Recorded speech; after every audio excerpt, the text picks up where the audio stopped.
What's up, boys and girls? It is I, your grumpy guide to all things gaming, the toxic gatekeeper, the face without a place, the lopsided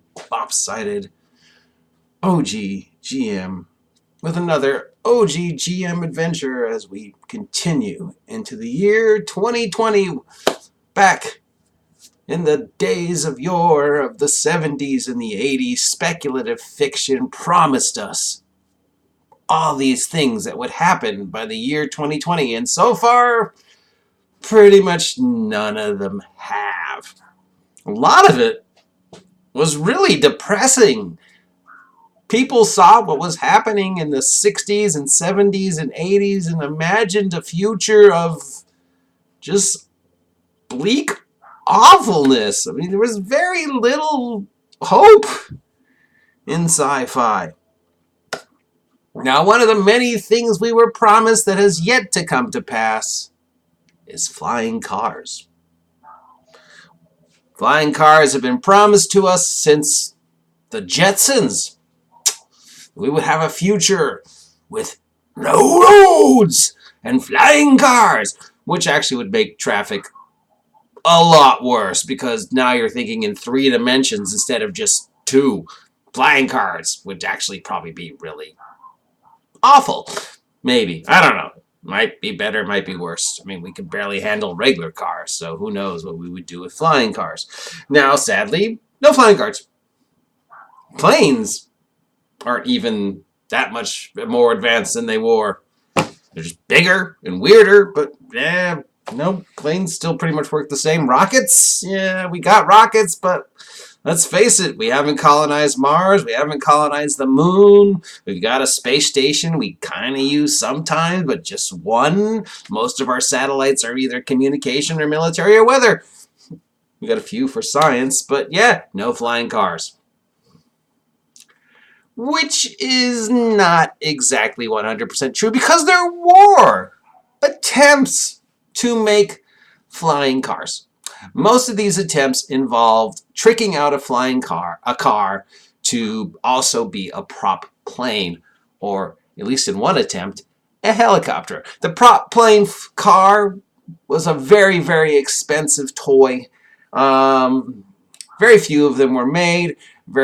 A couple of variations on the prop flying car plane idea existed. We're talking mid-70s, early 80s, but it never really caught on. 1, because it was really, really expensive. 2, because it just wasn't feasible, and you couldn't really get any far. So it brings us now to the year 2020, where science fiction promised us flying cars. Blade Runner flying cars, the Jetson flying cars, Minority flying cars, Fifth Element flying cars, flying cars, flying cars, flying cars. We do not have flying cars. We have electric cars, but no flying cars. Why? Because cars weigh a lot. And the amount of force it takes to get something in the air and keep something in the air, as we see with planes and rockets, is a lot. And that amount of force in something that small just wouldn't work. So we would have had to invent a technology that would allow something as small and as fragile as a car to be able to defy gravity, which, as of now, we don't have anything. The closest we probably have is monorails, and would probably work something along the line of magnetics, because anti-gravity, fusion drives, while fun to imagine, we are not even technologically anywhere close to anti-gravity, but we are at a point where we could use magnetics. We've done so with bullet trains and rail guns and other things that using some form of magnetic propulsion could enable possibly a flying car.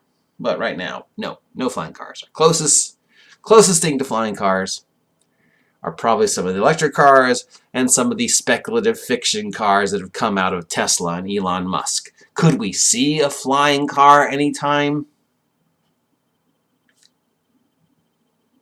I don't know. It's a cool idea, but would it really work in an actual 3D world like ours with traffic problems and pollutions and now trying to regulate flying cars and figuring out, well, who has the right of way when you're in 3-dimension? No, no flying cars. We have automatic cars. Cars that drive themselves. Trucks that drive themselves. Drones that drive themselves. Which, I don't know. Is a robot driving the car a better driver than us? I mean, from what I remember, the automatic car got in an accident. So, yeah, 2020, we were promised flying cars, and no. We were also promised space stations, life on Mars, life on the moon, and robots. None of which we got. We'll continue this discussion as long as I continue to dig up more historical facts of a speculative fiction future that never in fact happened. Until then, talk to you later, losers.